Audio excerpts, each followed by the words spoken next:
Welcome back to Inside the Ring, boxing's official show of record. How is it official? I guess because I say it's official. Right. Now it's an official show of record. The Bible of boxing. That's right. I am Max Kellerman.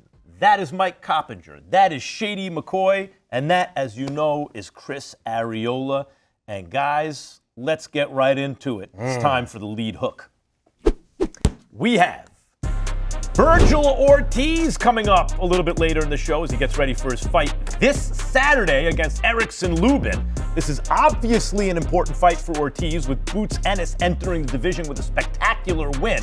The question is, how important is it for Vergil to not just win, but to have an impressive performance? We saw Boots destroy Lima, of course, and Lima is not on the same level as opponent as Lubin is. Right. But still, the fact that Boots took him out in one round the way he did does, to me, put some pressure on Vergil to look spectacular also here. Yeah, Max, as you know, they love to say in boxing, right? Win this time, look good next time. And it's often said when you have a fight lined up. But in this case, I think Vergil really needs to look good this time. Boots Ennis hasn't even taken the fight yet. They still have to make that deal. So there is pressure, right? Obviously, Vergil's fighting a much better opponent in Erickson Lubin than Boots faced in Lima. But Vergil's a power guy, he's a pressure guy, and I think he needs to put some pressure on Boots, who's going to be ringside with his promoter, Eddie Hearn, to finally get this fight over the finish line. Boots, Philly fighter, so you know right now, I can tell you ahead of time who this dude is going to be. But there is a sense out there among boxing people that maybe Boots is careful, or his people, usually it's not the fighter, it's the people around the fighter, are careful about who they fight.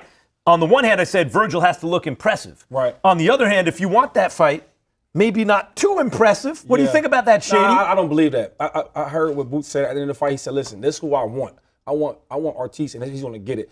Only thing is that I disagree with you guys with is, and I love Boots, but we can't compare the competition as far as Eric Lubinson and going against... No, Lima. No, of course not. You know what I mean? It's not the same. Apples and oranges. So but the fact is, you could say that all you want. We could stand here and say, oh, it's matchmaking. But you know, when you're sitting there as a human being and your eyeballs are on the fight, right, and one dude does to another what Boots did to Lima, you can't help but to be emotionally affected by that. I guess the difference is that even though I think Boots is like the favorite that everybody thinks he's going to come out that division. 154, right. It's got to be Boots. You see the talent, you see the swagger, right? You see the punching power, you see the skill.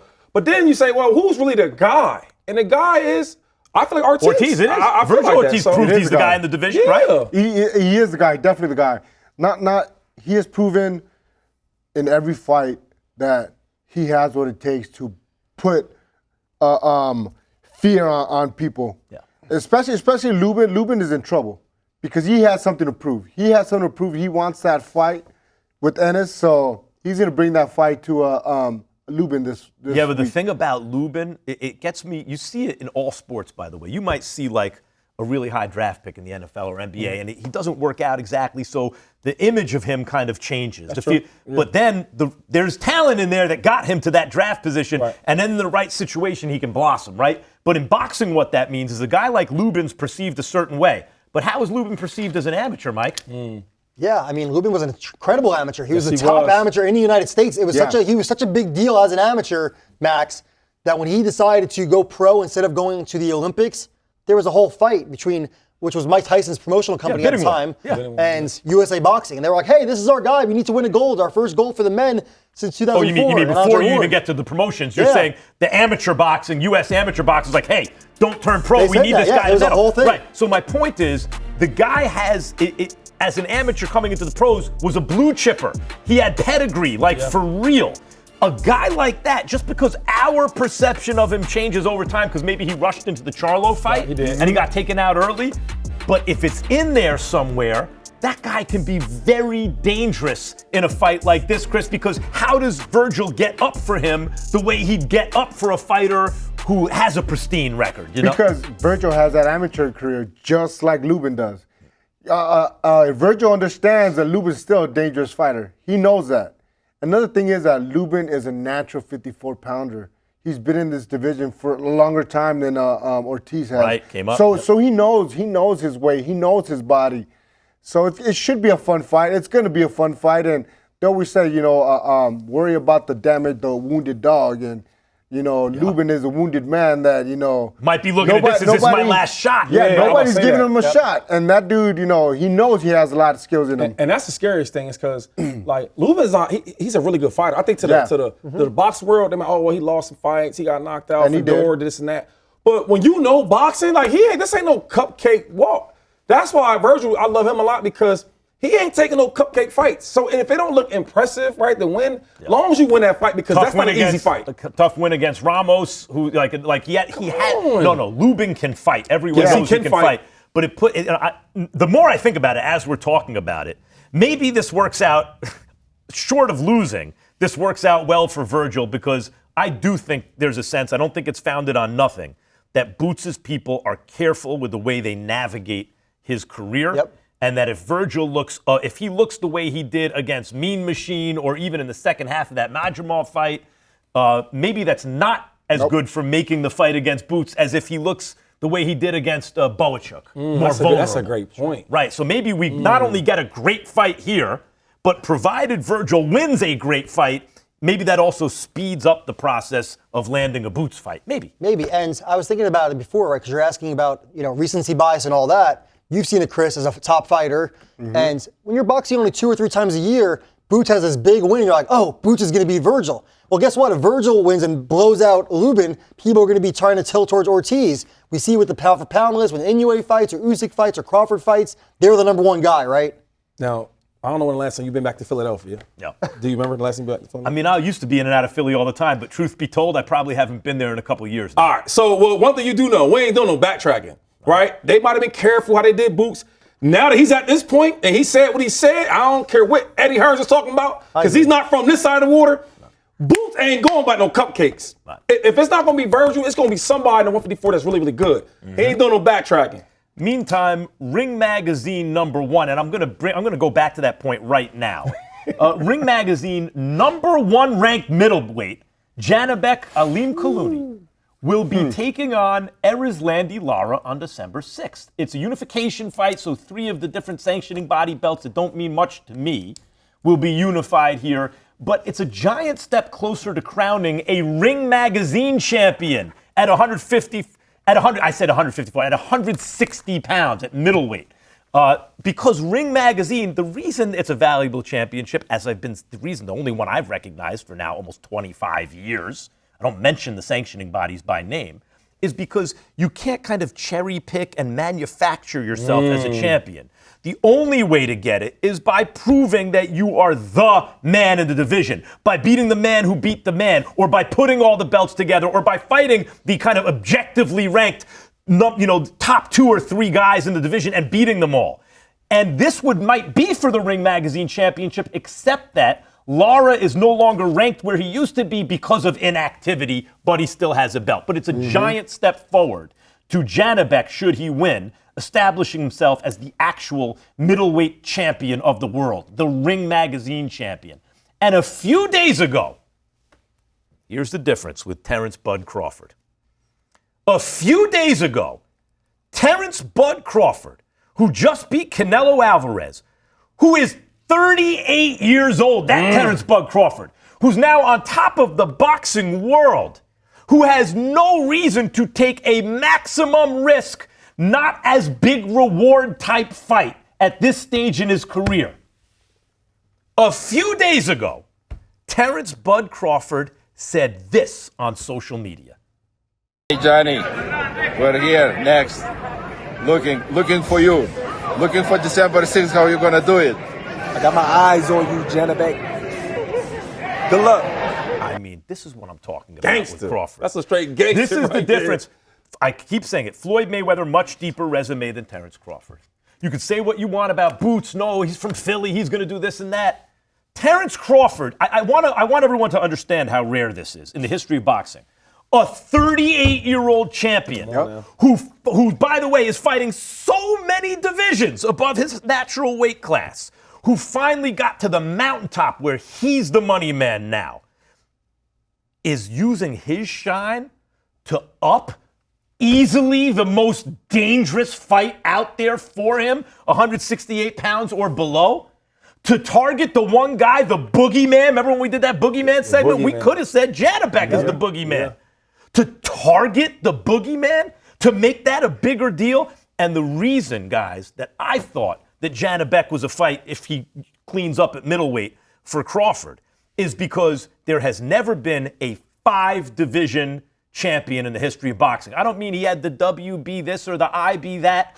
I mean he's the champion, the Ring Magazine champion of 5 divisions. It's never happened. Pacquiao got 4. People argue Mayweather got 4. I would say no because he had a catchweight clause against Canelo. Guys, he's looking to be the first Crawford 5-division champion in the history of boxing. And the way you do that is not by picking on the weakest belt holder. It's by getting the man in the division. What do you think about what Crawford's doing, calling out Janibek? Ballsy. That's a man with balls. That's a man with commitment. That's a man that with a mission. That's a man that wants to prove something. That's a man that wants to leave a legacy that there is no other fighters out there like him. He wants to prove and tell everybody that I'm the man, and you guys think he's the man? Now you guys got to look at this other guy that's even better than that guy. Who looks for smoke with a largely unknown, most dangerous guy, boogeyman type dude at the age of 38? Mike, I want to say this about the buzz, by the way, about Janibek being the best fight for Bud. Because, yeah, we brought it up on this show, but when Roy Jones Jr. says it, right, when he stamps it, because the man's a boxing genius, it means something to me. I worked with Roy for years. Check out what Roy said. What would you like his next move to be? I think he should go down and win a title at 160 because he won at 47, 40, 54, 68. Go get 60 and you closed it off. That's fine. Yeah. Janibek, meantime, said he said that he will unify the 160-pound division. Janibek is also a gangster, like Bud, right? Yeah. Janibek's there saying, don't worry about coming back and at this stage of your career and fighting all these fights to try to put the belts together. I'm going to handle that for you. I'm going to put the belts together, Mike, and then you could just fight me to see who the middleweight champion of the world is. And Max, we talk about Vergil Ortiz, right, and how he has to look good to build the man. Well, Janibek really needs to look good against Lara to build the man for this Crawford fight. Janibek's not really known right now to people outside of boxing, and if he can maybe knock out Lara, which would be a big statement, and then he's going to have to fight Carlos Adames, I want everyone to know, right? Adames good too. Janibek agreed to fight Adames on that November 22nd Ring 4 card. Adames is the one who said no. So I think the fight will happen. I'm not saying Adames doesn't want to fight him, but Janibek said yes. He's the guy right now, I think, that's willing to bet on himself, whether the money's not exactly what he wants or everything's not perfect. And Adames got a draw in a fight he won. He got ripped off. And by the way, Shiraz knows that too. Yeah. Hamza Shiraz understands that too. But that's a big win against a very hot contender in Shiraz. Adames is a very quality fighter. Adames is nice. But I was saying this, if that's why we love Bud Crawford, because he took all this time to get to the top of the mountain. He's still looking for them big fights. But I'm going to say this, though. If he want to take some time to get his money together, I don't mind that. I watched Canelo do it. I watched when Canelo got to the top of the mountain, he had a couple little cupcake guys, right? They dressed him up, they act like they're really, really good, and know he was going to win. I watched Floyd do it. All I'm saying is a lot of people have been holding Crawford back, and now that he's the king, there's nothing wrong with getting I don't think But he doesn't want that. Well, I don't know about that. Get that money, man. Get that money right now. Janibek's not going to have the whole division put together because we all expect him to be the winner right away. Okay. So Bud's going to have an in-between fight. Yeah. He's earned a big high-profile fight, maybe not against the biggest killer in the world. My point is this. The two fights that don't make sense for Bud Crawford at this point in his career are Janibek and Boots. Because they're young, they're entering their primes, they're hungry, they're excellent. Should Boots prove to be what we think he might be? Should he? Should he prove to be? My point is this. The type of dude that Bud is, it would not surprise me at all if he fights and beats those guys before he retires. Well, Max, if Crawford does end up fighting Janibek, I wouldn't be so sure he's going to have an in-between fight. Remember, Crawford's a guy that hasn't fought more than once in a year since 2019. So if Janibek beats Lara, let's say in December 6th, and then he fights Adames in the spring. He could easily fight Crawford in the fall with no in-between fight for Bud. He's kind of mastered that though. Like But Bud also, why not cash out? I agree. And No get a question. big money fight and also stay sharp. Eubank Ben winner. Yeah, exactly. I would like that, Mike. I would like that. Exactly. Yeah, Eubank Ben produces a winner, and it's a big, exciting fight like the first one. That makes a lot of sense. But Janibek can't look past Lara, man. No, 'Cause no. Lara, he's a bad man. Yep. He's been in the game for a long time, and he knows the tricks and trades. He's a Cuban fighter that's very, very skilled. You hear Cuban southpaw, it's like, uh-oh. Yeah. Yeah. Skilled southpaw. He gave Canelo a run for his money. Yes, he did. And Canelo was took pretty on him close. when he didn't have to, similar to where Crawford is right now with Janibek. No doubt. I mean, as the only guy Canelo ever ducked in his career is Benavidez. That's the only guy. Yeah. That's part of the reason we think so highly of Benavidez. Not only is he destroying everyone, but like, damn, Canelo didn't want. Canelo don't duck any smoke, right? Yeah, that's a good point. But I hear you about Lara. The fact is, though, that I've yet to talk to someone, and this is also my own opinion, that thinks Lara's going to beat Janibek. Do you think Lara's going to beat Janibek? I think Lara's going to give him a hard time. But I don't think he beats him, no. Okay. Right. But I think he gives him a hard time. Yeah. The thing is, in my opinion, if Janibek wants Crawford and wants Crawford bad, he better beat Lara right. Right. He better beat him like no one's ever beat him. But Lara's like, you mentioned the Canelo fight. I thought Canelo edged that fight out. Yeah, he did. I am in the minority. I thought Lara won. Most people think Lara edged it out. Could've went either way. It was very close. 6-7. If Lara wins this fight, does you think Bud entertains that, or? I don't think it's about the specific fighter. Okay. I think Bud might have history on his mind. As I said, in terms of Ring Magazine championships, not cherry pick. Look, Tommy Hearns won 1 billion titles. So did Oscar De La Hoya. So did all these guys, right? Oh, Pacquiao's titles in 1 billion divisions. No. I'm talking about being the champion of a division, not of a weight class, or not of a sanctioning body, of the whole weight class. There's only been 2, by my count, 4 division champions in the history of boxing. Ring Magazine, it's Pacquiao and Crawford. And there's an argument for Floyd Mayweather because he beat Canelo, but he made Canelo come in under the junior middleweight limit, which in my opinion makes it a catch weight fight. But you could argue Floyd. No one's ever done it in 5. So whoever is the Ring Magazine middleweight champion of the world presents Bud with the opportunity to make history. Special, man. That boy's special. But let's say Janibek does clean out 160. How tough of a fight do you think it is for Bud? It's an insanely tough fight. Because he'll be for what, 40? Bud. He'll probably be like 40 then, right? He'll be 39 years old. Janibek is just the kind of guy that a fighter near 40 avoids at all costs. Especially when we think of, Bud's coming down from super middle. No, he's not. Bud had 1 fight at 54. Right. Bud at best is a welterweight. Janibek's the bigger guy. For sure, yeah. Right. Good point.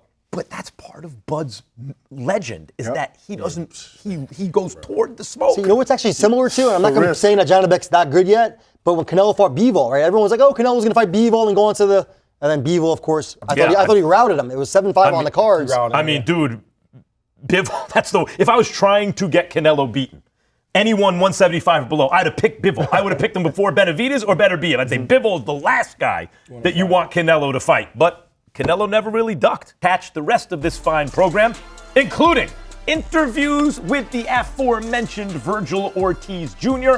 and Mike Coppinger's interview. Look at this with Devin Haney and Brian Norman Jr. That is a fantastic matchup coming up. It's all inside the ring.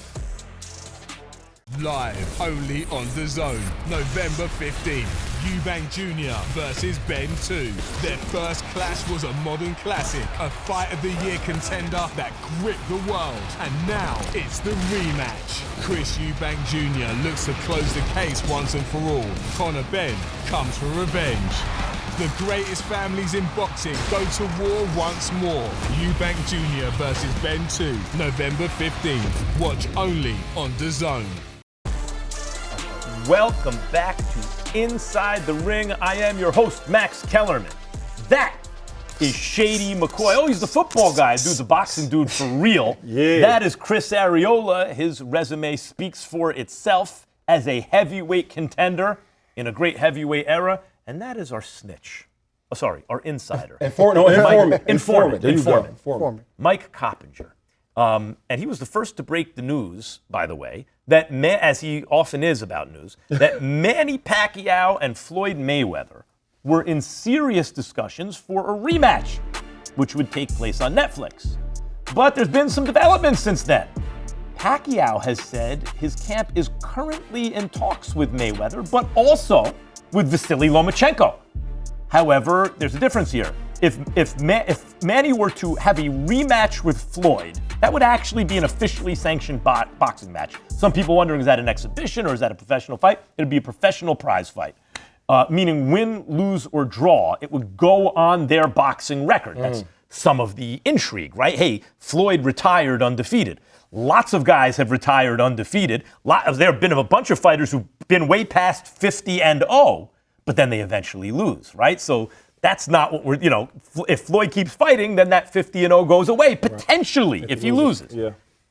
But if Manny fights Loma, that would be an exhibition. Pacquiao, Lomachenko would be an exhibition. So Mike Coppinger, is this an either-or situation, or is it possible that both things happen? An exhibition against Lomachenko for Pacquiao and an actual prize fight against Mayweather? Yeah, Max. It's certainly possible that both will happen. And on today, November 3rd, it's my understanding that Pacquiao and Mayweather is looking like it's going to get done. It's not done yet, so it could still fall apart. But right now, it's looking pretty good for potentially April in Las Vegas on Netflix. And again, like you said, a real fight. The Lomachenko thing would be an exhibition, one of those, glorified sparring sessions. We saw Lomachenko over the weekend at Columbia, the WBO convention. He looks like he's about 3 weight classes above where he usually fights at. So that's more of a fun thing to make some money. But the main thing right now he's looking at is this Mayweather fight, a rematch more than 10 years later. I remember when Buddy McGirt, who's a dedicated fighter, old school fighter, but a New York fighter, so I knew him a bit when he was an active fighter. And I saw him after he retired. I hadn't seen him in a year or two, and he had a pot belly, and I was about to give him, a problem for it, just to mess with him. And I realized, wait a minute. You know how many times a fighter throughout a career, especially a dedicated pro like McGirt or like Lomachenko, has had to not eat, has had to watch what he did? Man, when these dudes retire, let them get fat. I don't blame them. Give me that dessert. There's only one guy I've seen who doesn't do it still, and that's Bernard Hopkins. Yeah. Bernard, I've been with him, and he... Yeah.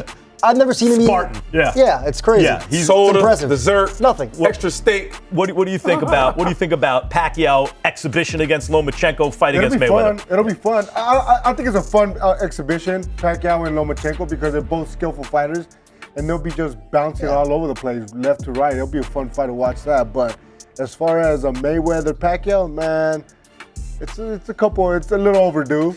But I'll still watch. I mean, the expiration date had passed before their first fight, which was 100 years ago.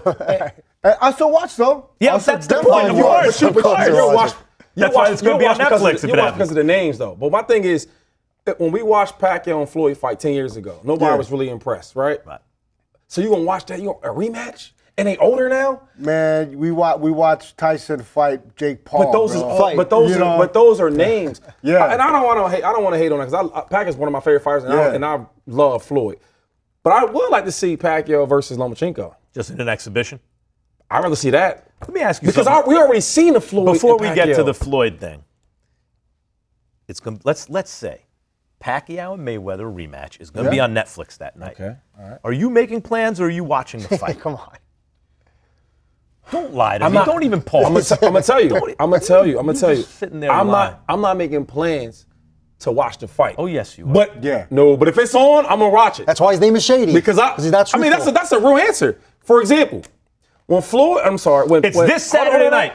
This Saturday night, Floyd's fighting Pacquiao. Hey, Shady, you want to go out this Saturday night? No, you know what he's going to do, Max? Shady's going to call me up a month before. Hey, how do I get tickets for that? Yeah, right. No. You're not going to watch it on Netflix. You're going to be there live. This is what I will do. I'm going to give you an example. When Terence Crawford fought Canelo, what's up with this fight, et cetera. Yeah. I'm not doing all that for this fight. We get that. Do you know why? I already seen it 10 years ago. I get it. But you're still going to watch. Let's be real. They will get a different result this time. What's the different result? Okay. I haven't had a chance to ask you. We've discussed this on the panel before, but I haven't asked you this. So Netflix obviously is looking for these giant tentpole events, right? Yeah. Where everyone watches all at once. That doesn't happen anymore in American life, basically, right? Like, that's why the NFL is so big. It can get tens of millions of people to watch the same thing at the same time, right? So they're interested in those kind of events. Sometimes that kind of event could be a Jake Paul, Mike Tyson, which is really an exhibition. And sometimes it can be a Crawford and Canelo, which is a great high-level fight. Yeah. Is this closer? Would a Mayweather-Pacquiao rematch be closer to a Jake Paul, Mike Tyson kind of circus thing, or a sublime kind of Crawford-Canelo? That's easy. I will walk this down. Which closer? I personally consider it closer to a Canelo one because no question. Because it's boxing. It's a real fight, and it's a. Pacquiao just fought recently. He just fought Barrios. You know, and by the way, got a draw. I thought he won. You got and Mayweather fight. Guards his record incredibly closely. They're going to be fighting hard. Yeah. So when you said obviously, I thought you were going to say closer to an exhibition. No. Where are you, Shady? I'm the opposite. I think it's more of the Jake Paul. It's not that bad though, because that Tyson, that was real. He was biting his glove. That was bad. Let me play psychologist for you for 1 second. That's what y'all. Can y'all go back in time? Go back in time, right? I don't know if you guys have therapists, right? Go back in time for a second. Okay. Go back to when they hyped the fight up. I couldn't wait. Yeah. Everybody I know was on my line. Yo, Pacquiao versus Floyd. Okay. Even though that was 5 years later, but anyway. Yeah. Go back to that fight. How boring was that? It was boring. And now y'all telling me 10 years later. It's more like a Crawford and Canelo? It was, hold on. It was the biggest disappointment in a big fight probably ever in terms of result. But let me play shrink with you a little bit, Shady. And let's be honest. Let me take my shoes off and relax. Be honest. You're a straightforward guy. Whoosah. How much of your disdain for the fight comes from the fact that there's a risk for Floyd, who's been inactive this whole time? Pacquiao just fought Barrios. And since it's a professional fight, and you are admittedly a Floyd Mayweather stan, that's right. That there's a danger that he could have a little mark on his otherwise perfect record. How much of it is that? Now, a lot of that matters too. But the danger is the guy has been inactive for so long, right? And he's older now. And you about to fight Pacquiao, who just had a fight, right? And then it's so that's what I'm saying. Even at his best, they didn't give me the performance I wanted. What I'm asking is, underneath it all, honestly, is it about the first fight being a disappointment, or is it about you protecting Mayweather? You think it's the Floyd, and it's not. Because I love Floyd, but Pacquiao, he's my favorite fighter, one of my favorite fighters. Floyd, I just respect him. I just don't want to see that. Like, you know what it is? You guys have been teasing me with all these great fights, right? We just talked about how Crawford might fight this guy and that guy, and Netflix is gonna come in here and give a stat. I went to the Crawford and Canelo fight, okay? And it was amazing. It was like the Super Bowl. You know how big that is in America, okay? Yeah. And y'all about to sell me the same pitch? I'll tell you why it's interesting. Because you did admit, although I believe you when you say no, what's animating me is not the danger to Floyd. It's that I didn't like the first fight, and now they're old men, and da-da-da-da. I got grandkids. But the fact that you do cop to the fact that some of it is that, hey, Floyd might lose is interesting. It brings some intrigue because Pacquiao has been active. And let me tell you something. He's been performing at a pretty good level. It's pretty entertaining, and it's not what it once was, but it's still world class. So in order to beat that, Floyd is going to have to match it and do it a little better than that even in order to beat it.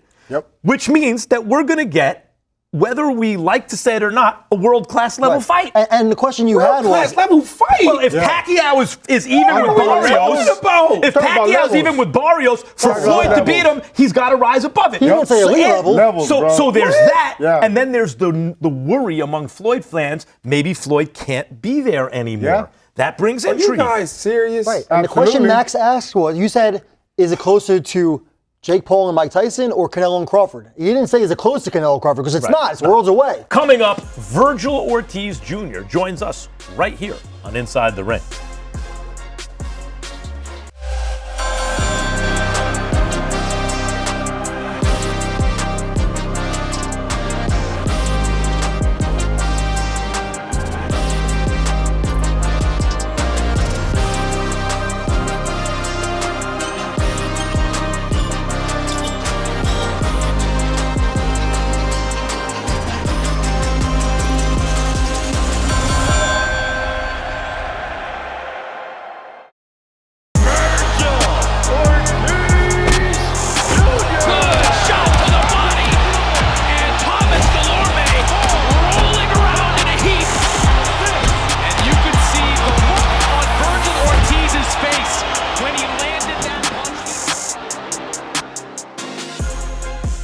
Welcome back to Inside the Ring, and guys, we are joined now by, it's like everyone in boxing loves this dude. Like, fans love this dude, and he's proven his worth, not just an exciting fighter, but the class at this moment of the 154-pound division, the number 1 ranked junior middleweight in the world by Ring Magazine, Vergil Ortiz. Ladies and gentlemen, Vergil, welcome to the show.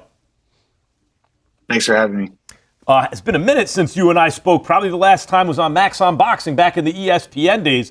But let me ask you about this upcoming Saturday. Because when I spoke to you last, this is before some of your signature wins. You were kind of a hot prospect on the rise, knocking everyone out. But you're going to face Erickson Lubin live on DAZN. And you're now seen by most as the man at 154 pounds. But as we all know, at this level, you might beat a guy easily, like Mean Machine or a Madrimov, like these really good fighters, but you might also have life and death with a guy like Baranchik, right? When you look at Lubin, is there pressure to dominate? Is there pressure? I don't know if there's pressure, but I know that a lot of people are... I think there's a lot of pressure on him, actually, and I think that that's going to make the fight interesting because a lot of people are counting him out, and that's going to bring the fire out of him. So in turn, me thinking that, well, now it's going to bring the fire out of me because I know he's going to have some kind of urgency in the ring. So now I have urgency. Yeah, I said Baranchik. I meant Boachuk, of course. Thanks for that, Copp. Of course. But do you look back at the Boachuk fight like, man, I have, like, you know, did you take something from that fight? Was that just where you were at that point in your career? Or did you have to prepare for him differently? Did you learn some lesson from that you can now take into this fight? Well, you see, here's the thing. I've used him as sparring before. I knew exactly what kind of fight it was going to be. It's an ugly fight. I went in thinking that, man, he's going to be a tough fight. It's going to be an ugly fight from round 1 to round 12. I mean, as much as I don't like the guy, he's a tough fighter, and he gives anyone problems, and I mean that's just the bottom line. So styles do make fights, and yeah, that's it. Vergil, we know that Eddie Hearn and Jaron Boots Ennis are going to be ringside at your fight on Saturday, and as you know, you've been in talks with these guys for a while now, pretty much all this year, some of last year, and the fight still hasn't been made. Do you think it's finally going to happen next? And what are you going to show them at ringside? We'll see. You know, I've already said yes. I mean, that's all I can do, right? So we'll see. We'll see. It's really not up to me, I guess. And from your standpoint, then, what is the biggest barrier to this fight happening? Why hasn't it happened yet? Because, like you said, you've said yes. So, I mean, I don't know. I don't. There's really nothing else that I can do at this point, right? So, the barrier, it's somewhere on their side. So it's whether it's someone, something, or some amount of money. I don't know. That's completely on them. Vergil, since Mike brought it up, I just gotta get the full story though, right? And I just put this thing to bed because it's all this who's ducking. What happened though, right? Because I know you're fighting Erickson Lubin now, but what happened? Like, I thought you was fighting Boots. Can you talk about that negotiation? Like, what happened? I would love to. So, as far as the negotiation, I'm not a manager, right? So I don't take part in any of that. All I know is that we can start from the beginning. 147. You know, we're both upcoming prospects or whatever. Fight doesn't happen. I always felt like it was gonna happen at 154, anyways. All right, I move up to 154. Past rhabdomyolysis. I had to get in a couple of tune-up fights because I just came back from a life-threatening illness, and we really wanted to make sure that I was even still okay to fight because that's how bad it was. So I got those fights out of the way. Then we fight Boachuk, then we fight Madrimov. Jaron Ennis got a world title at 147, or a couple of them, I think. Good for him. He has a lot of momentum going his way. You know, if I had that much momentum, I would have went straight to the big fight at 154, if I'm being honest. I'm just that kind of guy, I guess. But when it was time to say yes to fight, I was the only one that said yes. So now you have a lot a lot of people that were saying that I was ducking at 147 when there was no fight to be offered or anything like that. The only times that the fight has ever been offered to either of us, I have said yes. So when people are saying ducking, when they align that word with me, I'm not talking about if they want to align it with him, they should. I don't care about that. But they want to align it with me, then they can't say that because I said yes.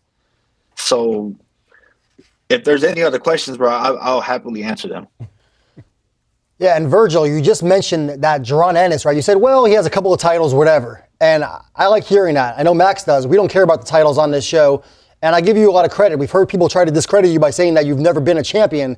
But to me, it's a lot more important to have real names on your resume. Yeah. Guys like Madrimov, you're fighting Lubin.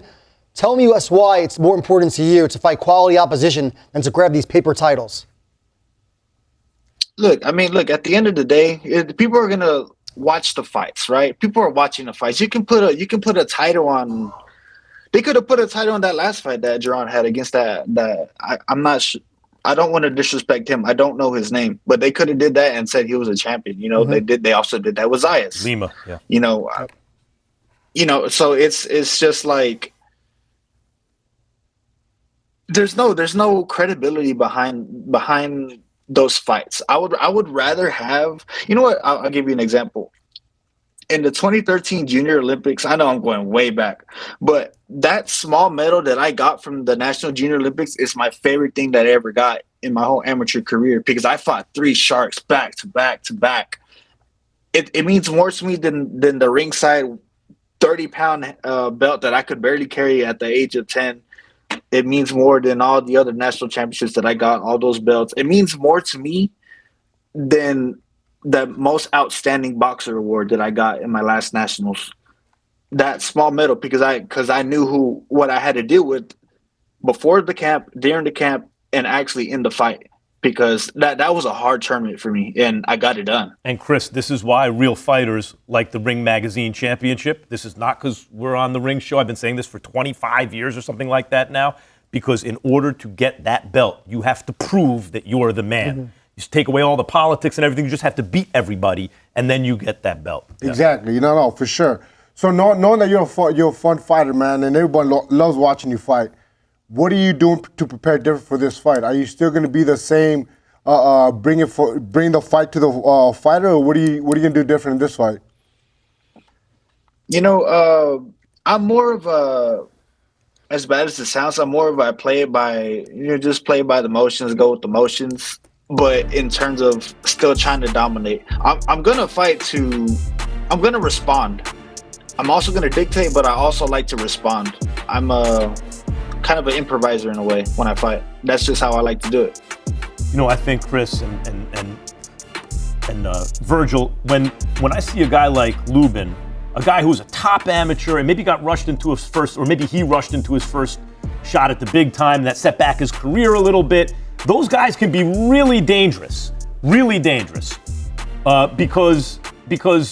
their ceiling is higher than most people realize, and maybe a guy like you, the thinking is, can't get quite as up, can't get the adrenaline quite as up for that kind of fight as you might for, say, a Boots Ennis. How do you guard against that? Guard against what? Not like just the idea that naturally the adrenaline and the preparation and everything for a guy who is seen as the top threat in the division or the biggest money fight or the fight that garners the most attention, that you would think would bring out the best in any fighter, right? But a fight against a guy who maybe is better than he is perceived, how do you get up for that kind of fight? That is an interesting question that I have never thought about before. I'll tell you my motivation behind every fight. I don't like to lose. I hate losing more than I like winning. I mean, that's just the bottom line. And I'm a competitive person. In the third round when Mean Machine hit me with the shot and he thought he hurt me, I'm like, all right, well, let's see. And then 3 seconds later, I dropped him with a jab. And it's just at the end of the day, none of the clout, none of what the fans think when I'm in the ring and I'm fighting The only thing that I'm thinking is I'm better than you, and I'm going to prove that I'm not, that I am better than you. Okay, so as a competitive guy, let me ask you this. There's a sense that I get talking to people, and maybe even in my own mind, right? I think about 154. I think about Vergil Ortiz as the man in that division. But there's this sense that maybe he's just keeping the seat warm for Boots, right? And that's how we're going to find out about Boots. You two are eventually going to fight, and we're going to see who's left standing. And maybe that's going to be you, and you'll prove yourself against him. But the sense I get is that Boots is the protagonist in that story. It's really about him, and you're going to be his test as opposed to the other way around. As a competitive fighter, how do you feel about that? I don't like that at all. I don't like it at all because this is my story. In my point of view, it's my story. In his point of view, it's his story, but I don't mind playing the villain if I need to in someone else's story because I know I'm a good person.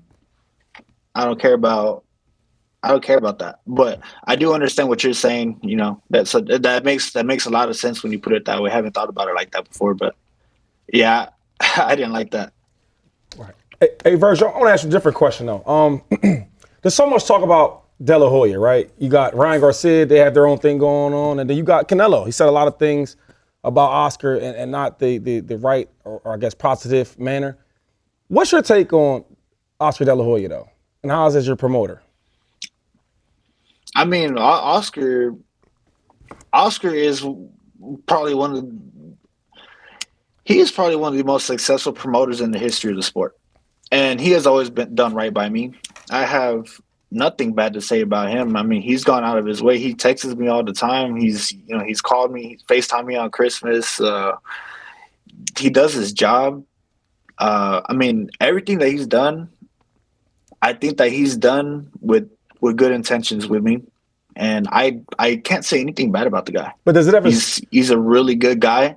What's up? Does it ever scare you, though, where a guy like Canelo Alvarez is one of the biggest Mexican fighters of all time, one of the best fighters, and then you have that guy in your stable and you lose him because things haven't went right? Does that ever scare you because you're on the path? I mean, Max talked about you and Boots. If that goes the right way, you probably the pound for pound type guy. Does that ever scare you that knowing that you had a pound for pound guy like Canelo and things didn't work out the right way, that could potentially happen to you?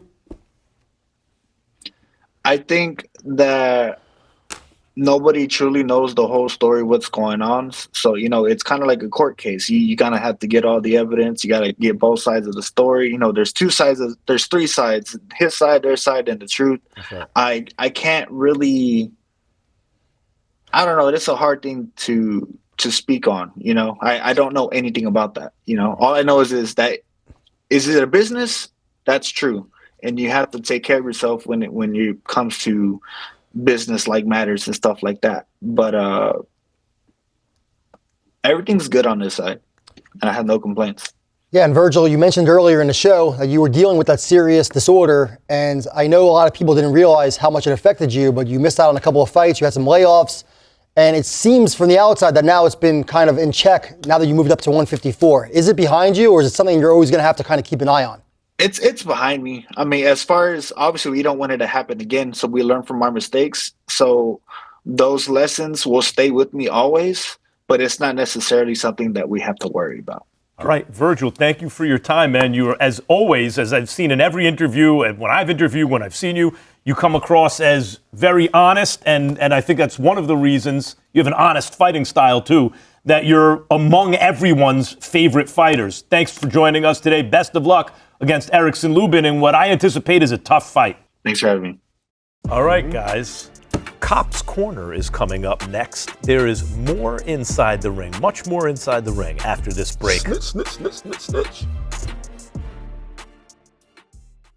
Live, only on DAZN, November 22nd, The Ring 4. In boxing, gold is everything. And on this night, every fight feels like a main event. David Benavidez, the undefeated Mexican monster, defends against Anthony Yard, London's heavy hitter. A warrior who's gone toe-to-toe with the best and has the power to end anyone's night early. But the action doesn't stop there. Devin Haney, a two-weight undisputed king, chases history in yet another division versus Brian Norman Jr., the undefeated champ. while Bam looks to unify more of his division if he can break Fernando Martinez. Plus, Abdullah Mason and Sam Noakes clash at lightweight for the WBO title. This is more than a fight night. It's 4 world titles in 4 different divisions. It's the night of the champions. The Ring 4, November 22nd. Watch only on DAZN.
When Barrera was coming up, he was a phenom.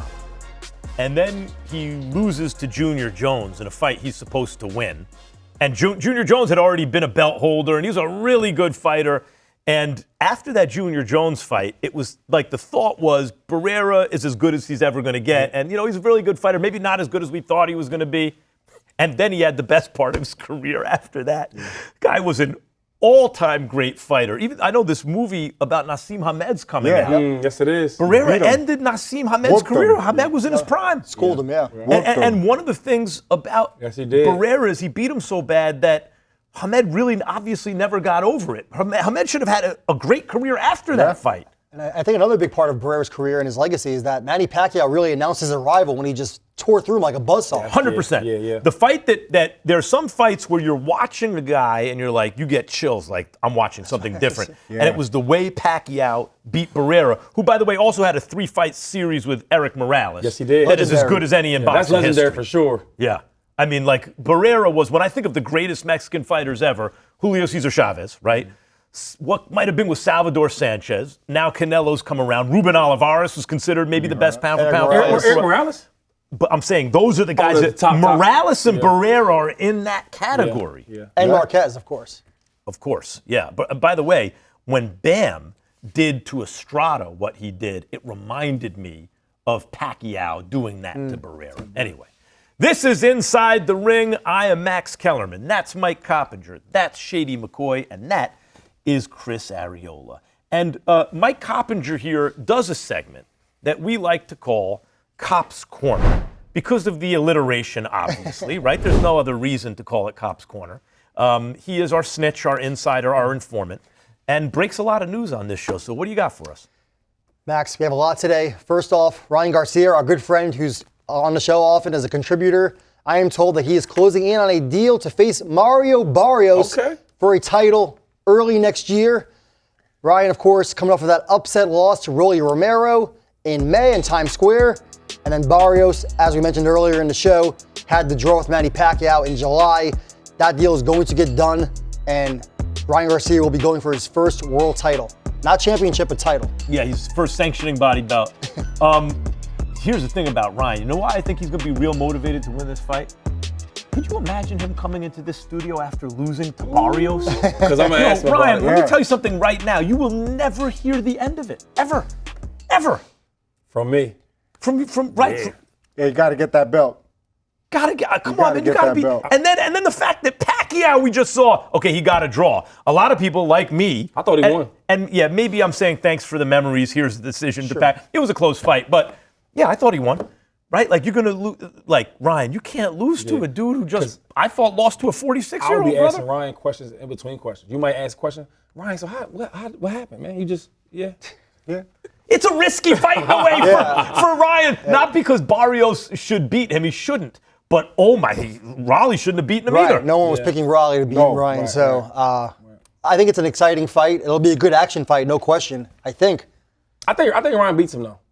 Yeah. Ryan is so talented. Yeah, It's speed, a different level of talent. Absolutely. That's why if he doesn't win, Ryan, you're never going to hear the end of it on this show. You'll be sitting right here. We're going to torture you for the rest of your life with this. You got to win this fight. He's the more talented fighter. He's a more skillful fighter. He's a faster fighter. He has a bigger following. Yeah. Yes, you think? Yeah. 10 million Instagram You better followers. show up. You better show up. Also, whatever you want to say about how Ryan's career's gone so far, when you think about great left hooks you've ever seen for speed and power, you could say whatever you want about Tommy Morrison. When I think about great heavyweight left hooks, I think about Tommy Morrison's left hook. It was fast, it was hard, right? At the very least, he's a dude who's known for a signature punch that will be echoing through time. No matter what you say, you remember Ryan Garcia's left hook, right? He's got special ability, Ryan. Fast. And Barrios does not. Barrios is a work-a-day contender. This is solid. It's okay, guy. One thing about Ryan is that he has that gunslinger. When I say that, is when you're in a duel, he's fast with the draw. He's so fast with that left hook. Oof. He's a gunslinger. He doesn't need any space to throw either. No left. And he could end the fight at any moment. Ryan quick. Super quick. All right, look. What else you got? You got any? What else do we have? Well, 130 pounds, not the most star-studded weight class, but a very deep weight class, Max. And I'm told that we're going to have a Mexican shootout. Emanuel Navarrete and Eduardo Nunez, they're working towards a junior lightweight unification fight that could take place in March in Phoenix on DAZN. First, Top Rank has to finish a step-aside deal for Charlie Suarez, who got a bad break against Navarrete earlier this year, caused a cut over the fight, had to be stopped, and they originally ruled that it was caused by a clash of heads. It was actually caused by a punch on Navarrete. So Suarez first has to get step-aside money, sanctioning body shenanigans, and then they can do the deal. I mean, you get Navarrete and Nunez in there. You just, you got your little six-pack there. And you just have a few, but I just watched the fireworks. Yeah. I mean, I think one or two punches might get thrown in that fight. That's going to be a high-volume action fight. Yeah, I mean, Nunez's fight in September with Christopher Diaz, that was a war. And Navarrete, I think, is probably in the short list for boxing's most reliable action fighters. I agree with that. Sure. And they're, like you said, action fighters. They're fun fighters, and they're willing to give two, take two to give one. That's the best part about it. Who's going to be giving the two and taking the one, do you think? I'm taking Navarrete. Yeah, he'll be giving the two. Yeah. But regardless, the winners is us. We get to watch a great fight. Exactly. And that's what we need to entertain the fans, Max. That's all I'm saying. No question. Sometimes in any sport, you get a certain matchup, Yeah. All offense. Chiefs played the Bills. You knew that was going to be a great game. And it was a great game. Right. And you have Stephen Fulton fighting against Ashaki Foster on December 6th at 130. I think that's a natural fight where the winners fight each other. Oh, yeah. And now you have a difference of styles. Yep. Yes. Now you have the winners of those two fights. It's a clash of styles. Yeah. Really good stuff going on. All right. Who you got, real quick, who you guys got with that one? Navarrete.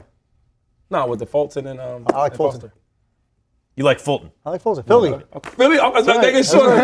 Okay. Fulton has achieved at a higher level so far. He's a smaller fighter. He's a smaller fighter, but he's achieved at a higher level so far. And he's tough, though. He didn't have to go over there and fight the monster. He showed a lot of heart in that fight. Yep. All right, you got some news on super middleweight fight, huh?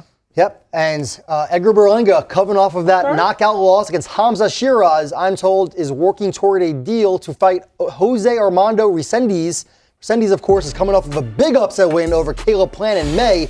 That deal is not done yet, but there's talks right now trying to get a deal done for the first quarter of 2026, and I think that's another action fight. And Berlanga represents Puerto Rico. Resendiz is from Mexico. Another PR versus Mexico rivalry fight. It's for Berlanga, it's one of those fights. If he loses, he's out. Last chance to lose. Yeah, it's the last chance, the last chance kind of fight for him, and it's a good fight for him. Yeah, it's a great fight for both. Is it? I got to say something. If you win, it's good. If you lose, see you later. Well, why, but I'm saying, and I like Berlanga, but why can't he have maybe a little step-up fight? Because I just watched him beat you could, but Berlanga? Yeah. The issue with Berlanga is he was built against soft opposition, but no matter what you say, he had a ridiculous streak to start his career of first-round knockouts. Right. Not knockouts, first-round knockouts. No one get out of the first round with him. Yeah. To start his career. It's absurd.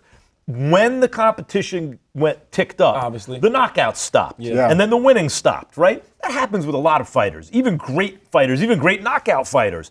As they start fighting better and better opposition, the knockouts are fewer and farther between. But Berlanga has not been able to achieve much success at all on a world-class level. But I wanted to say something about the Mexico-Puerto Rican rivalry. Mexico usually gets the better of it. But the fact that Puerto Rico can even compete with Mexico is absurd. Yeah. Do you know how much talent there is on that tiny island of Puerto Rico that it can compete with Mexico. Which is not only a huge country, but a boxing crazy country. Yeah. They like boxing in Mexico, I think, more than they do in Puerto Rico. And it's a huge, and there's so much talent in Mexico. The fact that Puerto Rico is even in that rivalry is insane to me. Yeah, only thing with Berlanga, I know we're getting back to that, but I can see talent there. I can see heart. I can see some talent. I just think they gotta.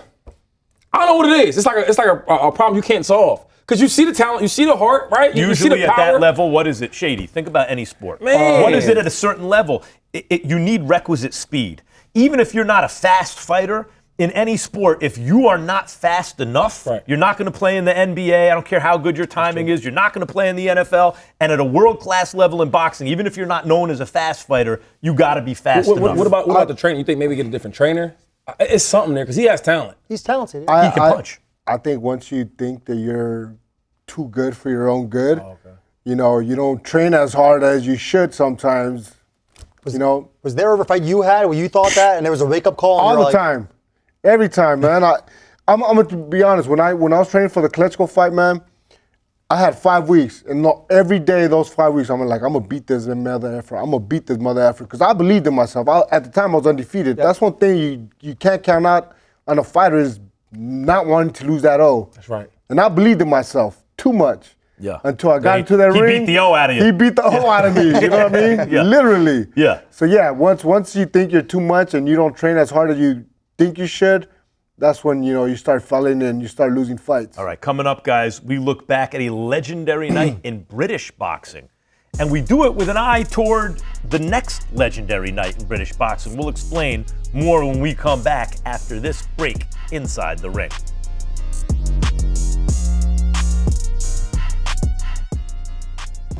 Hey, listen up. Let's have it. We know you've always got your eye on the prize, the championship belt. And why wouldn't you? You're a finely tuned, well-oiled boxing watching machine, capable of consuming over 185 fights on the zone every year. We've gone big, we've gone global. Churning through combinations, comebacks, and non-stop knockouts. With big fights every week, you're the best in the world. So go on, get that belt, champ. The Zone, undisputed. Welcome back, everybody. It happens to be the 18th anniversary of one of the great battles in Britain. Millennium Stadium in Cardiff, Wales. More than 50,000 fans packed in to see their hometown hero Joe Calzaghe face Mikkel Kessler for Calzaghe's Ring Magazine. It means he was the champ. Super middleweight championship of the world. The reason I know this is because I was on the call in Wales that night for HBO, along with the great Jim Lampley and the great Emanuel Stewart. Let's take a look back on this day inside the ring. Surely for British boxing, one of the biggest events in modern times. This is two guys at their peak. It's Europe's version of Leonard Hearns 1 or De La Hoya Trinidad. In 116 years of gloved prize fighting, never has a battle between two Europeans aroused such excitement and anticipation.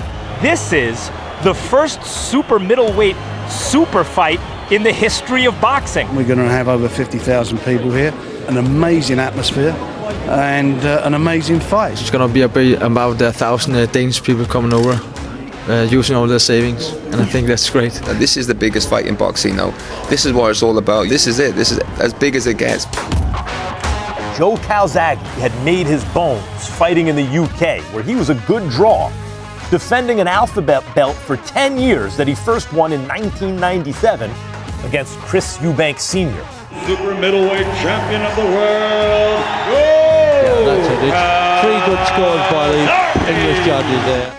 And though he had a couple of quality wins among those fights, including a beatdown of the much-hyped, unbeaten American Jeff Lacey a year earlier. That is the performance of the best fighter in Britain for me, no question. Calzaghe was ripped in the American press for never going across the pond to fight in the United States. After his victory here over Manfredo, he scathingly pointed out, hey, Bernard Hopkins and Winky Wright won't draw 10,000 fans in Las Vegas. Why do I have to go there? Joe Calzaghe has drawn over 50,000 fans tonight. Why should he ever have to go anywhere? The early rounds are tense and tactical, and unlike anything Calzaghe had faced before, Kessler's precision was real. And for the first time in years, the Welsh champion was really being challenged. Calzaghe's trying to impose his will on Kessler as he has with every opponent he's ever fought. Kessler is unlike any opponent he's ever fought. I don't know that he can simply impose his will by wildly winging punches. Through 4 rounds, they traded big shots.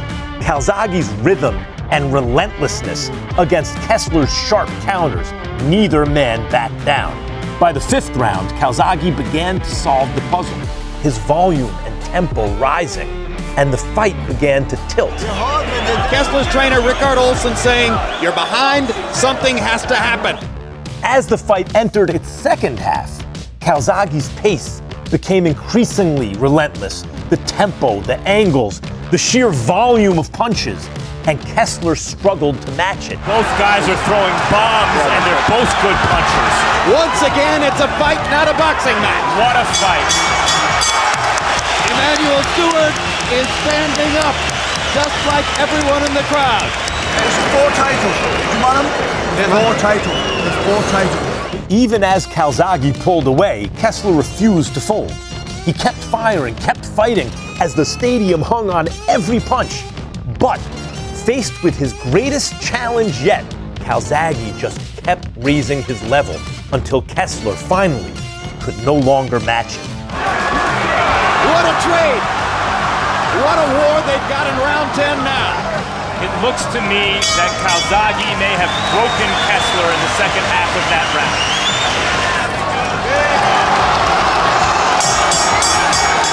When the scorecards were read, there was no doubt.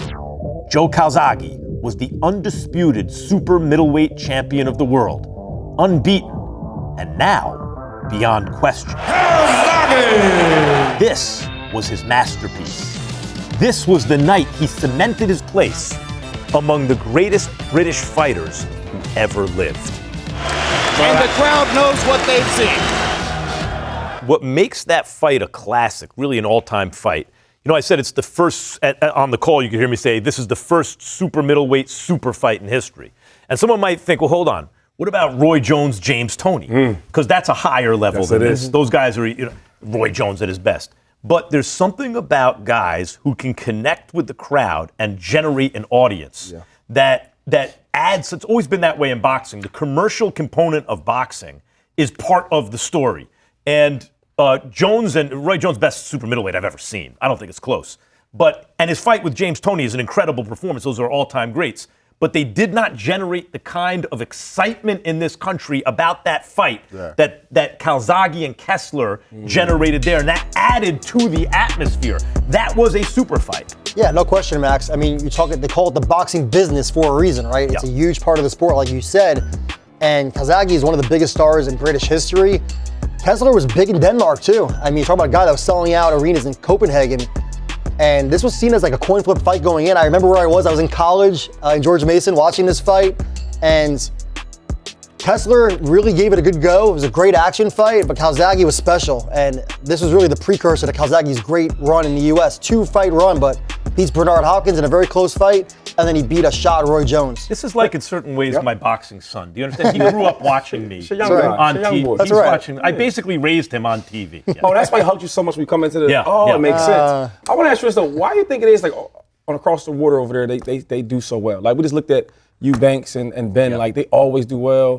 The Anthony Joshuas of the world. It's true. If you walk down the street in England, the average person knows more. Like you're in London somewhere or in Wales. the average person knows the current fighters, right? Knows local fighters, knows more about boxing than if you walk down the average city in the United States. You know, Mexico's a little different, obviously. I can't say North America, but in the United States. And Calzaghe, like, going into that fight, something Copp said strikes me, Chris, because there were a couple fights that Kessler was in where I thought, well, I don't know if this guy beats him.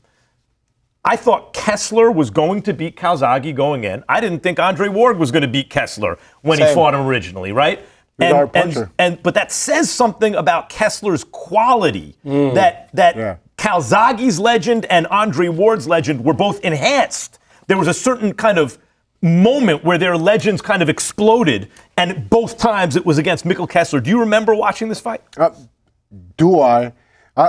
One thing that I remember most is the fact that Calzaghe just threw so many punches, throws so many combinations, and he learned all that from a father that had no idea about boxing. Yeah. You know, he learned basically from a book, and he trained his son to be a world champion, an undefeated world champion. Yeah. That always sticks to my mind. 100%. That's a mind blower. That's tough to do. The fact that Enzo Calzaghe teaches, boxing, and is able to impart that in a way to his son that turns him into an all-time great champion. He's a musician, right? Yeah, it's unbelievable. That's really great. Unbelievable. I can do that. With who? Give me the chance. Give me the chance. All right, guys, from British boxing's past to British boxing's present, we are less than 2 weeks away from a rematch of, there's no other way to say it, a modern classic.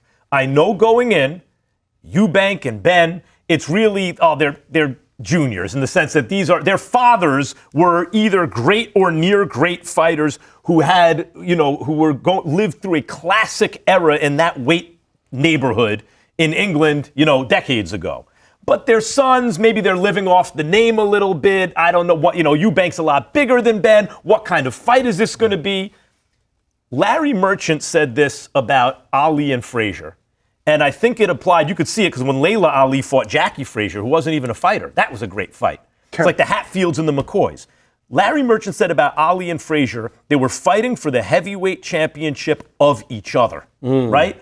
Yeah. That's what I saw in Eubank and Ben in the first fight. They were fighting for the championship of each other. And November 15th on DAZN pay-per-view is the rematch.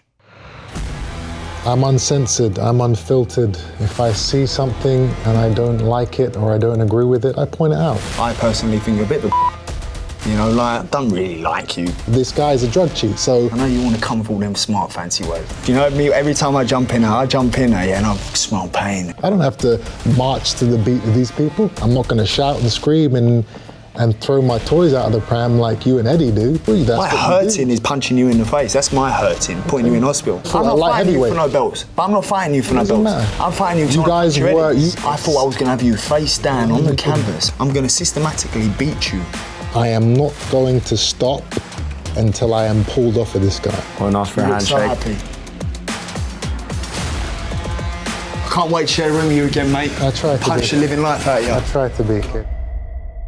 And guys, you can catch that whole face-off on DAZN in the locker room section, given their styles, guys, and obvious animosity between them. Yeah. And now their familiarity with each other from their first fight. Can the rematch be even better? Can the rematch be even better? I think it's so, Max. You mentioned how much they hate each other. One thing that's going to be different, right? I was at the first fight. I'm going to be at the rematch. It's going to be freezing. This is an open-air stadium, Tottenham Stadium in London. The first fight was in April. This is going to be in November. So, Chris, you're a guy that's fought outdoors. I remember being ringside for your fight against Andy Ruiz. And that can get a little chilly. No, immediately he goes, oh, shit. Yeah, well, go ahead, Chris. You know what? If it's cold, man, it sucks. It sucks to be out there with you're shirtless, basically in your underwear out there, fighting with another dude, man. By the way, the sense is that you can catch someone cold early. Is that true? Because you can't get warmed up the same way, or no? I mean, you could warm up your jaw as much as you can, but you're not going to be ready. Physically, you're not going to be ready. You dropped Andy early in that fight. Oh, yeah, I dropped him because I caught him with a clean right hand, too. Ooh. But do you think part of that's because it's hard to warm up? Yeah, it definitely has to be part of that because, again, when we came in the ring, I was a little wet. He was very dry, from what I remember. And being cold, man, it's just gonna keep you frozen, not wanting to throw punches, and you just mummy right there. You know, I said I was like Shady. I was like, can this fight be even better than the first fight? It is hard, not just as a fight, but as a night. Yeah. It is hard to be better than that first night. The drama with Eubank getting out of the car, his dad getting out of the car, the way that fight went down, the rallies, the shifts in momentum. The only way it could be better is if both guys hit the deck and the fight ends in a knockout, maybe. How do you get better than the first fight? And then sometimes with like rematches, I don't really love them, but there's some that I love. Like the Ferry and Wilder, I loved it though. The first one, wow, the first was really, really good. Can the second be better? And he gets knocked down and he gets knocked out. I'm gonna say this. I think it will be though, because if you really watch it, sometimes these fights they try to build it up, get the audience involved, do all these different antics and things like that. You don't need to do that with this one. They don't like each other, right? So when they fight, it ain't about no belts, it ain't about no money, pure hate. And when you got pure hate, you're gonna come out there throwing bombs. I do think it's gonna be better than the first one. And not only do they not like each other, but they're both skillful fighters. That's what's going to make it even better fighter, that they both have skill and they both are going to bring their A game into this fight. And Eubank, the naturally bigger guy, has been favored both times, although the rehydration and all that, the fact that he has to dry out to get down maybe evens it a bit for Ben. You know what it also has shades of, this fight, is Rocky and Rocky II, in the sense that and Rocky's real. Going in the first fight, you know, Apollo's supposed to wipe the floor with Rocky, right? And Rocky loses, but he makes it life and death, and he's there at the end. And now there's a rematch. And of course, this time, now the cream is supposed to rise to the top. Now Apollo's supposed to separate himself, but in fact loses the fight. There is something that reminds me of that here, like life imitating art, in the sense that Ben is seen as having overachieved in the first fight. He's seen as having done as well as he could possibly do against Eubank, and he still lost, right? And now this is supposed to be the fight where Eubank now separates himself and moves past Ben. Not so fast. Like the first fight does not lead me to the conclusion that, Eubank's just going to separate himself now and move on. There is a real chance here, based on what I saw the first time, that Ben wins this fight. I think so too. Yeah. Another thing is, they don't want to look bad to their dad. Nope. Ooh, you know that matters, huh? Personally, man, I hate going back to my dad when I lose, man. My dad rips me a new one. Ain't nothing like, oh, son. Like, what? He's like, what you do this for? What you do that for? You know what I mean? Yeah. So when they go back to the home, that's going to be the problem right there. In the first fight, if you watch, Conor Benn was coming out there for blood, right? You talk about how they get skillful. I didn't see no skill. I seen he was trying to kill him. Yeah. Now this fight going around, and we had him on the show, he said, you know what, I'm going to be more control my emotions. Then you might see him kind of using his skill and using the game plan. Yeah, I don't know. I don't know about that, though, Mike, because Conor Benn's going to need that thing, that turn it into a fight thing in order to win this fight. And like, I don't know if he can somehow do that in a more controlled way and better. I just don't see it. I think it's going to be more of the same from Ben. And the question is, can Eubank do something to neutralize that this time? Or is he going to get dragged back in to a rock'em sock'em fight? But you thought it was a close fight, right? Oh, yeah. Okay. It was competitive. Right. We had both guys on the show, obviously, and what stuck out to me is both guys have a lot of respect for each other's hearts, and that they went the 12-round distance. Eubank, obviously the bigger guy. He knows now that Conor Benn can take his shot, and he brought in Bomac, right, coming off of a great win with Crawford over Canelo. You don't make a change like that unless you're trying to make a statement, which is what he said. Not to mention the winner of this fight will be in position for a giant fight because he will be seen by top world-class fighters. Oh, I'll be able to beat that guy, and it'll be a big event. So not only is it the championship of each other and the family history and all that, but there's a pot of gold on the other side of this fight, too. This fight has it all. All right, tickets to Eubank Jr. Ben are almost sold out. Scan the QR code. Go get them while you can. This is one of those, not just fights, but as I mentioned, nights that you're going to want to be able to tell your grandkids you were there for. All right, coming up, we break down possibly the card of the year. I'm talking about Ring 4. I mean, that's a great card. That's a legitimately great card. Yes, it is. Keep it right here, Inside the Ring.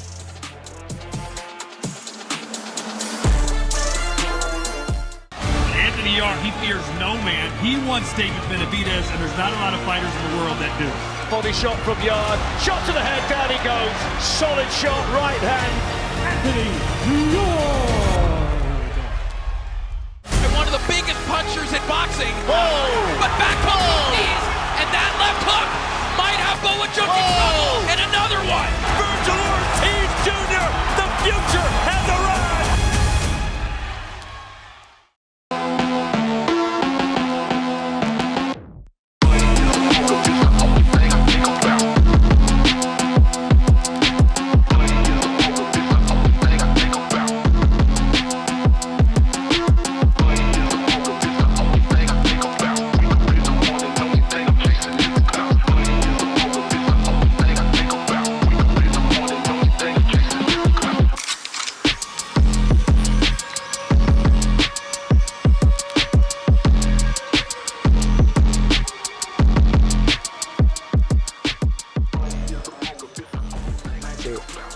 All right, welcome back to Inside the Ring. Max Kellerman, Mike Coppinger, Shady McCoy, and Chris Ariola. You having fun? Having a great time. Yeah, especially the Dodgers win, and you gotta get to go to the parade right now a little bit and enjoy my day. I never got the sense they were going to lose that World Series. By the way, never at any point. No, I felt like never? a team of Not even a fly ball. No, not a single time did I swear. Ask my kids. I was watching. The Dodgers are going to win this series. Yeah, and they did. They did. But man, I hate to be IKF right now. Anyway, that's a whole other story. It's a whole other story. Look, we said last week, we're going to say it again. The card, Ring 4 card, is ridiculous. It is the deepest card of the year, and maybe for quite some time. Look, Benavidez Yard is a fight in which Benavidez is favored. But Yard is an excellent fighter with world-class experience, and it's not like Benavidez has just moved up to light heavyweight and destroyed guys. He's had some tough fights at light heavyweight already. Devin Haney and Brian Norman Jr. Might be the best fight on the card. Maybe. It would be, except that you have a real case that Bam Rodriguez against Fernando Martinez. I think, I know Estrada's a big name, but considering where they are in their careers, Martinez in his 20s, this is the biggest professional test, I think, so far. No question on that for one. Bam Rodriguez. And then Abdullah Mason and Sam Noakes. Guys, which fight are you looking forward to the most? Which are you looking forward to the most, Chris? Haney Norman. Haney and Norman. Haney Norman. It's going to be one of those chess matches. Both dudes are great fighters, great amateur careers, and they're just ready to make a name for themselves. That's the main thing. Even though Haney's already known, Norman wants to be really known. Yeah, I think it's such a dangerous fight for Haney because coming off a fight where he loses and then he comes back and looks like gun shy. He looks like, the question is, in his last fight, was he looking like a scary fighter because he needed to get that out of his system, just get that win under his belt and move on? Or is that his mentality now? Because if that's who he is, Brian Norman Jr. is a lot. A young, hungry, natural welterweight? Yeah. I'm going with the same one, Norman and Haney. Just because we watched Haney, right? He didn't look good in his last fight, but he did win. And I'm thinking, man, everybody's going against him. Everybody is saying that Norman's going to win. He's going to knock him out. I don't think so. Is everyone saying that? But listen, right now, Norman's the favorite. Norman is the better favorite. And I'll say this. I believe in resumes. Resumes matter. Devin Haney has a great resume. He's fought a lot of fighters. I think Devin Haney pulls it out, but it's going to be a great fight. I mean, you look that way against Ramirez, who has seen better days already. Right. I understand why Norman is the betting favorite because I would make him the betting favorite. He's nice too. On what we just saw. And Norman is good and hungry and up and coming. Is this the fight you're looking forward to the most? It is, and that's why. I think it's the most evenly matched fight on the card. And again, it's a really great card, so we're grasping at straws here. Benavidez Yard, I think it could be the best action fight on the entire show, but we all expect Benavidez to win. And Haney and Norman's the betting favorite. Haney's obviously the better boxer. Shady's right. He's a better resume, way more accomplished. Brian Norman's feeling confident. Brutal knockout of Jin Sasaki earlier this year in Tokyo. And we obviously saw that Ryan Garcia is there for the left hook. So a lot of intrigue and the storylines are with Haney and Norman. You're saying that Haney is there for Ryan Garcia's left hook. Yeah, so Brian Norman has a great left hook. I'd love to say Bam and Martinez just so we're not a clean sweep. Yeah. And I think that might wind up being a better fight. If I have to tell you, if I have to predict what fight will wind up being the best overall, that would be my prediction. A combination of action, skill level, competition, everything, I would say Bam and Martinez. But I'm with you. It's a clean sweep in terms of what I'm looking forward to the most.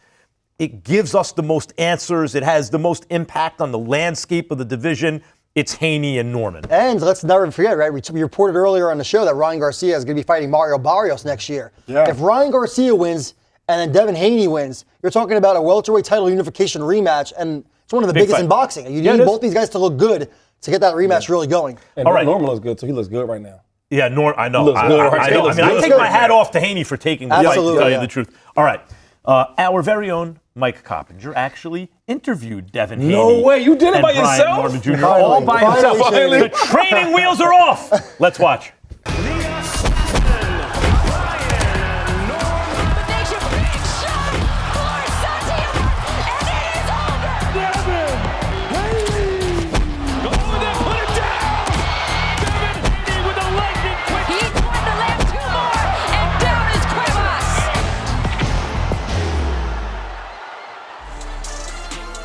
Welcome back to Inside the Ring. I'm Mike Coppinger, and I am now joined by two of the best fighters in the world, Brian Norman Jr. and Devin Haney, and they're going to be fighting November 22nd in Riyadh for Norman's welterweight title, part of the Ring 4, part of two main events on that show. Guys, thank you both for joining me from your training camps. First off, I want to ask you, why was this the right time to make this fight? Two of the young best fighters in the world. I'll start with you, the challenger, Devin Haney. I mean, that's just the type of fighter that I am. I've been like that, my whole career. I want to fight the best fighters in the world. And right now, I think that he's the best guy at 147. This will be my first fight there. So what better guy to fight than Brian Norman? And Devin, one more to you. I want to give you a lot of credit because we see a lot of fighters right now. We just saw with Boots Ennis, right? First fight at 54, he takes a tune-up. You, first fight at 147, you're going right to the smoke, right to a dangerous puncher and Brian Norman. Why did you say no tune-ups for me? Yeah, I mean, that's just not the type of person that I am, the type of fighter that I am. I do think that he is the best at 147, and what better way to take over a weight class than to fight the best guy? Get right to it, and take over the division. And Brian, a lot of credit to you as well. You just went over to Japan to defend your title, scored a brutal knockout, probably the leader for knockout of the year right now. And we see a lot of fighters, especially guys that are young like you, you're 24 years old. They pad with a lot of easy title defenses, but not you. Devin Haney is a pound-for-pound guy. He's one of the best defensive fighters in boxing, and he's established, a lot more experience than you. Why take on this fight now? I mean, every reason that you just said, every credit you just gave him, all these amazing things that he has done in his past, why wouldn't I want to fight a fighter like himself? It's just the competitive nature that's in me. It's the reason I am a champion. It's what I go for. He say he's the best. I say I'm the best. Cool. Let's go out and see who truly is that one. And then Devin, you said that when Brian Norman went over to Japan, knocked out Jin Sasaki, that basically he did what he was supposed to do against that level of fighter.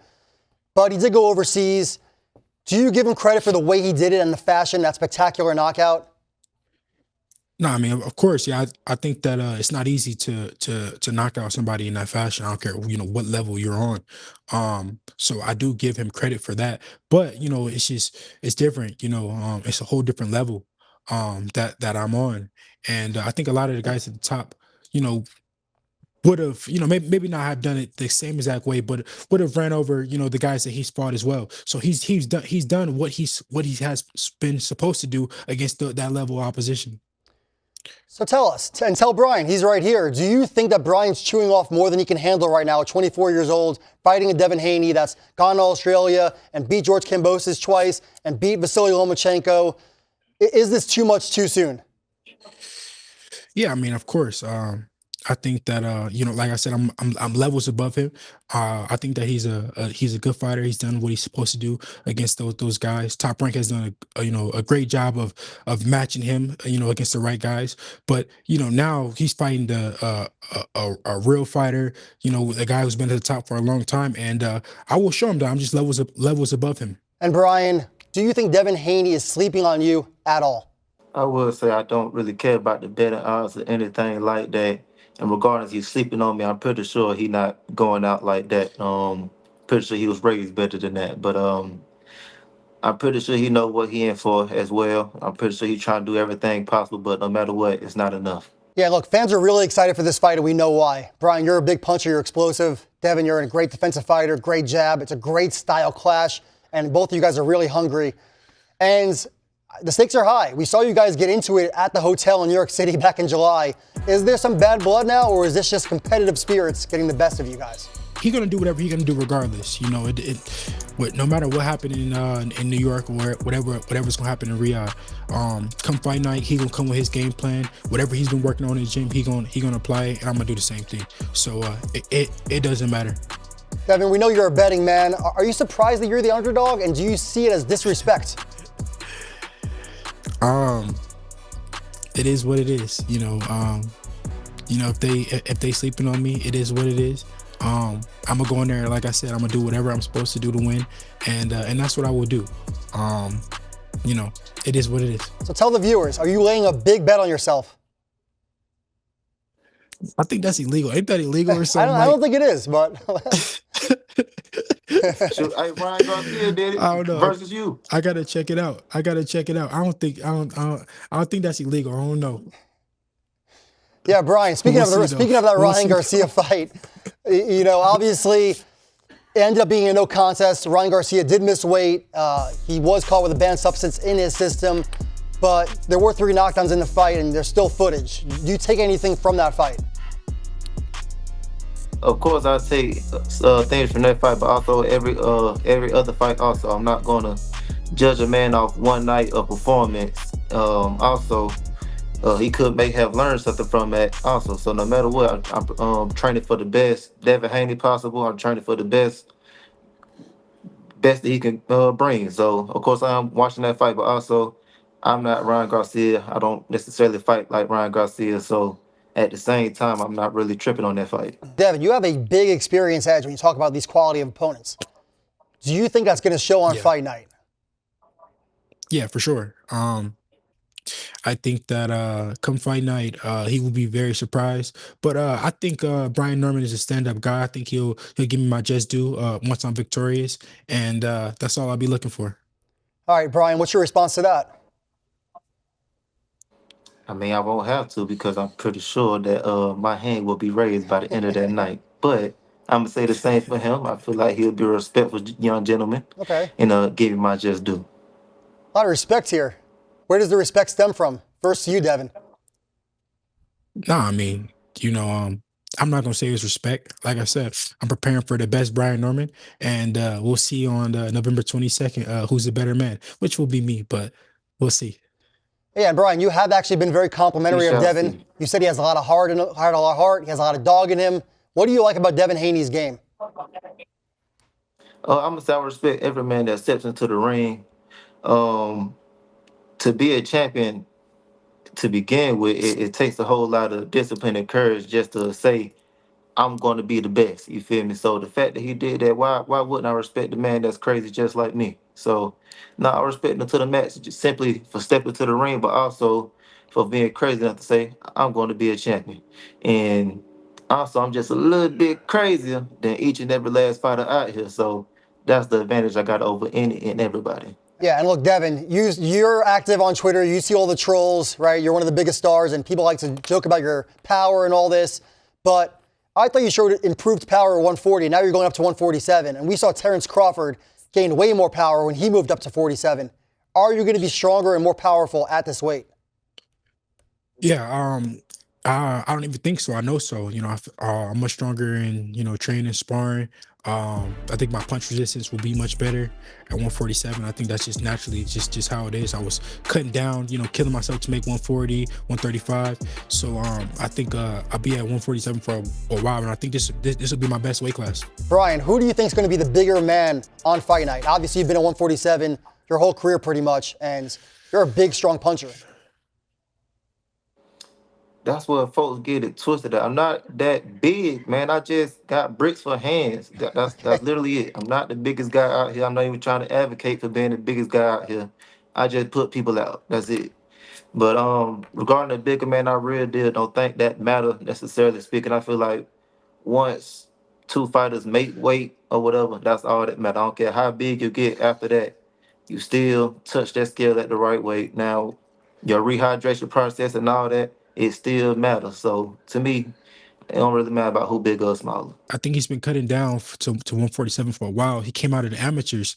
He's been fighting, at this weight class since the amateurs. So I think that he will be the one cutting more weight on before the fight and having to cut down more than me. Yeah, and Brian, I would be fighting more at my natural weight, and he would be the one cutting more. Are you suggesting I can't make 47 no more, sir? No. I mean, I think that you're the champion. I think you will make weight. You should make weight. You're the champion. I think you're a true professional as you should be. So I don't question you will make 147. Brian, you started making noise last year. You had that big knockout of Giovanni Santian, and you've continued that streak. But look, Devin's been at the top for a long time. Did you have Devin Haney in your sights, even though you were at a bigger weight than him? No, actually, I never thought I would fight him. He was making noise at 35 for a while. And then, if I ain't mistaken, he just moved up to 140 and had 2 fights, I believe. So now I thought, never thought I'd be fighting, but shoot, here we are. Everything happens for a reason. And Devin, you referenced Brian Norman's amateur background. I certainly heard a lot about Brian Norman from the late Cameron Duncan years ago.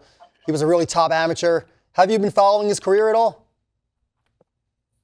Honestly, no. I didn't know him in the amateurs. I never heard of him. I didn't really hear of him until, maybe a couple years ago, when I seen him at Top Rank and he was sparring and stuff at Top Rank. But before that, I didn't even know who he was. No, look, I'm so excited to be in Riyadh. This is a crazy, crazy card, right? We have Abdullah Mason, Sam Noakes. We have Bam Rodriguez against Fernando Martinez. We have David Benavidez against Anthony Art. And we have Devin Haney against Brian Norman. How great is it to be on a card like that, and how do you two guys steal the show? I go out here and do my thing, and then the show will be set. The Norman experience still continues. Yeah, no, alhamdulillah. I'm happy that, I thank Allah. I'm happy to be a part of a great show like this. I thank His Excellency Turki El-Sheikh for giving me this opportunity, to showcase my skills, to win another world title, be on a card with so many great fighters. And, I'm excited for it. And Brian, we see you representing Outcast, the Falcons. You're an Atlanta guy. Devin, we saw you against Regis Prograis sell out the Chase Center in San Francisco. First, you, Devin, tell me why San Francisco is a better city than Atlanta. Oh, man, I can't tell you that. I love Atlanta. I love San Francisco. I love the Bay. They both got a lot of pretty girls. Atlanta, San Francisco, a lot of I ain't gonna curse. So a lot of real dudes come out of Atlanta. A lot of real dudes come out of the Bay. So I'm fighting Brian Norman. I'm not fighting Atlanta. So I ain't gonna bash the whole place. And then Brian, for you fought in Japan your last fight. This fight's in Riyadh. How are you becoming a world champion now, a true globetrotter? Yeah, you see, we finna take this flight over here to Riyadh, do our thing real quick. You feel me? Then come back to the city once again. It's a joy to be here. You know what I'm saying? In God's will, we're gonna keep this ball rolling and keep it thugging, man. All right, guys. Well, thank you so much for taking the time out of your busy training camps. I really appreciate it, and I cannot wait to be in Riyadh November 22nd for Brian Norman, Devin Haney, WBO welterweight title on the line. Can't wait for it.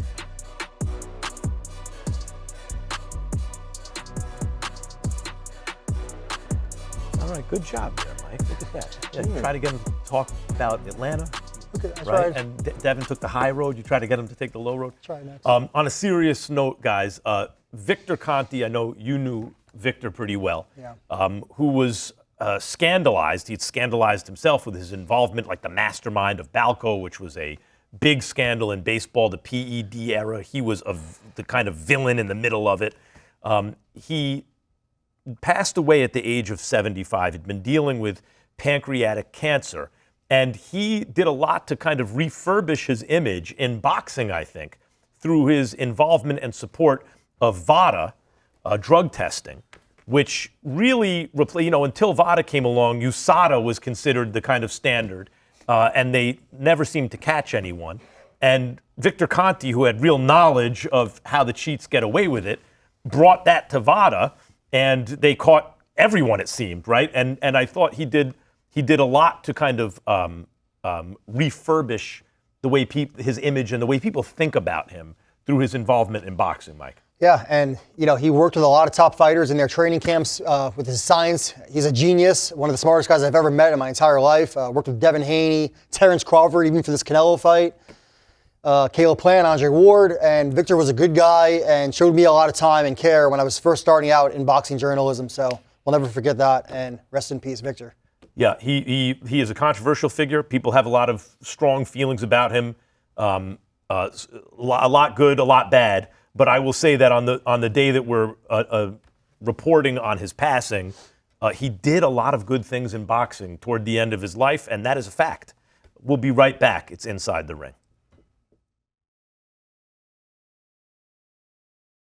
But Anthony Yarr, he fears no man. He wants David Benavidez, and there's not a lot of fighters in the world that do.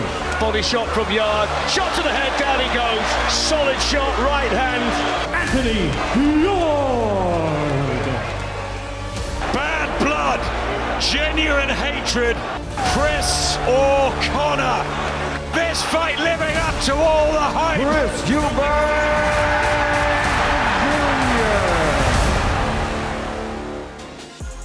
Jr. Welcome back to Inside the Ring. Max Kellerman, Mike Coppinger, Shady McCoy, and Chris Arreola.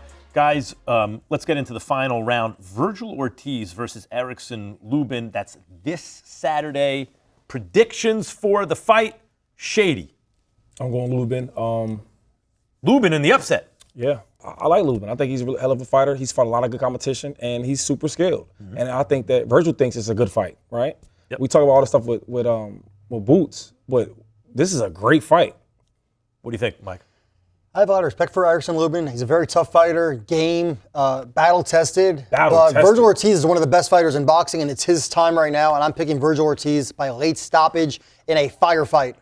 What do you think, Chris? I'll agree with Copp, man. Vergil's just a different beast, man. He's a young man, and he's a hungry kid. He has a lot to prove. I'm taking him in 8-9 rounds. I'm with you. I think, though, that this is an important fight for Vergil for more than just the obvious reason he needs to get past it, right? He's seen as the man in the division now. Is he more the guy who dominated Mean Machine and had that win against Boachuk, but it was close, right? Like, close. Is he more the guy who dominated Mean Machine and Madrimov late in that fight, or the guy who struggled with Boachuk, right?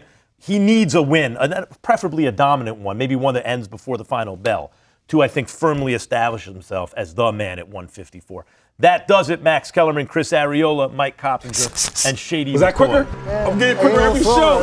Every show get quicker. Don't blink. You'll be asleep. After a certain age, you'll come to realize today is the quickest you'll ever. Right.